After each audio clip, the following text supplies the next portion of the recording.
Hi, welcome to my channel. I'm going to show you how to cast a plaster tile today. Right now I am marking the size of the tile on a sheet of glass. It's just an old piece of glass. And that way I can center my work on it. Right now I'm cleaning the glass, making sure that there are no little bits of anything on the glass.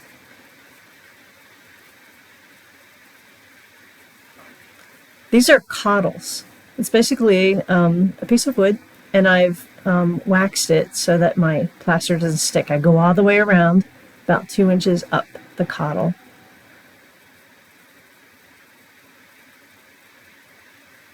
And right now I'm putting my clamps on and centering it in my workspace. The clamps hold the cottles together, of course.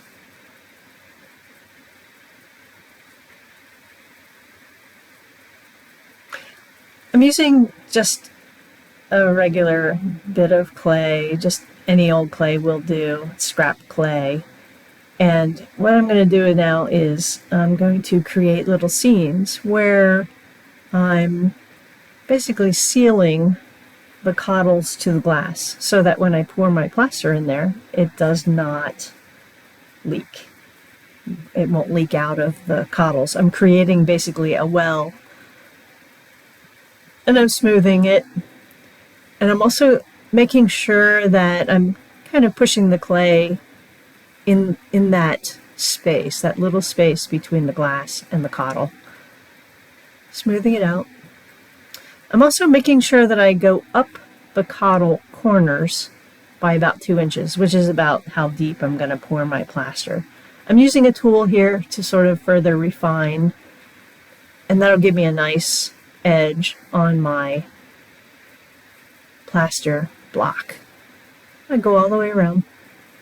I'm only doing the inside of these cottles.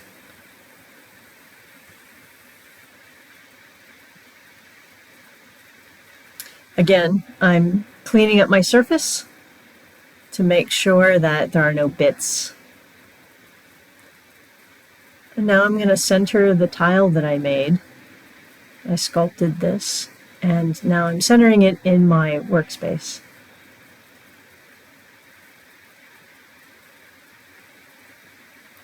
Prior to starting the cottle assembly, I measured out my plaster and my water. It will vary depending on the size of your project. You can find plaster calculators online.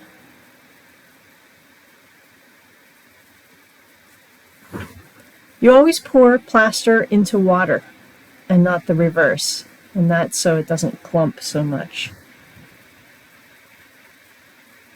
And you go slow and you mix it. I use a stick and then I switch to a whisk. I really don't want to put too many air bubbles in it, but I do want to break up the clumps.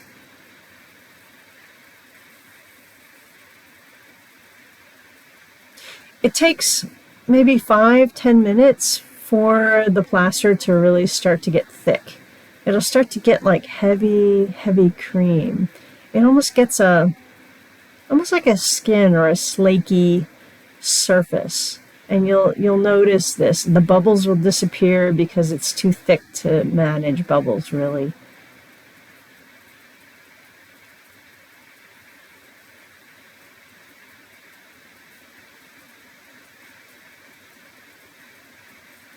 So I put a stick inside the cottle to sort of mitigate any force of pouring the plaster onto the tile. It's super messy. It's gonna splash around. I just try to sort of mitigate it. It's supposed to mitigate getting some bubbles. However, that's debatable. I go around the other side to finish. And I did have a little extra, but I made sure I got rid of it before it set up, because if you don't do that, then you have this nice clump in your bucket.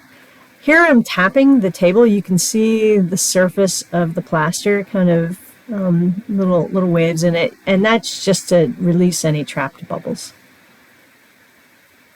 When the plaster's set up, it'll get warm because it's a chemical reaction. And once it starts to cool off a little bit, you can remove your cottles.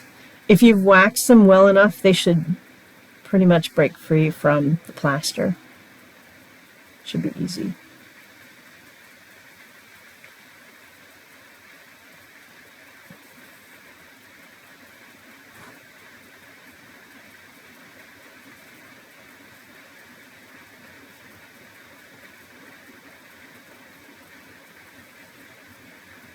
So you pull the cottle away and you clean it off. There's going to be clay attached to it. You just get rid of that clay because it's no good. It may have plaster in it and you don't want to mix it with your other clay. Plaster. 3 days later.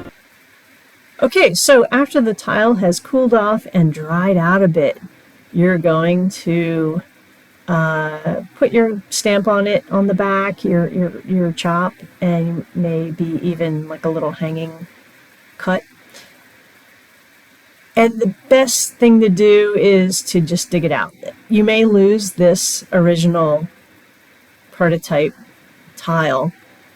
Sometimes you just lose the original because it gets so deformed.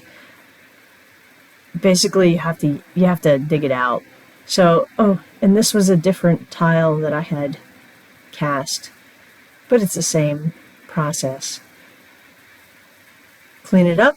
Set it aside. Now you want to clean up your plaster block, remove any excess clay that's stuck in there. You may want to square off all your edges inside, and then I use a brush to sort of clean up any extra debris, anything that's still stuck in there. And there it is. Let it dry you want it to cure for about a week before you use it.